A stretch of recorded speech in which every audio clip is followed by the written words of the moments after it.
If you want to nail your next interview, you need two things. My name is Joe Lodgy. I've been in recruitment for coming up to a decade. And here are the two things that I believe you need to have if you want to nail your interview. Number one, you need to be knowledgeable. You need to have done your research. You need to know about the company, the industry, the market, who's interviewing you.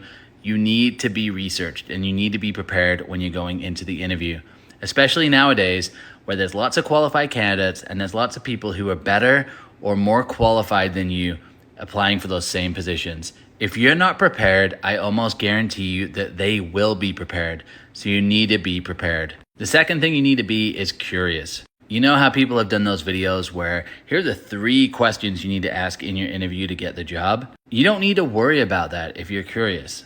And this is how you get curious.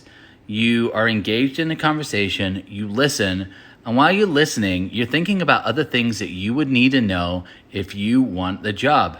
Curiosity is huge because it shows that you're engaged in the conversation and that you genuinely are interested in the job. So when they ask you, do you have any other questions? The only questions you should have are from the conversation you've had.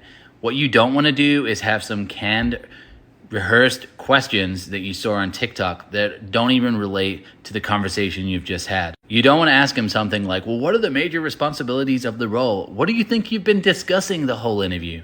Instead, you want to say something like, well, based on our conversation and what we talked about earlier, I'm curious about, and a good way to show you're curious is just to say that. I'm curious about.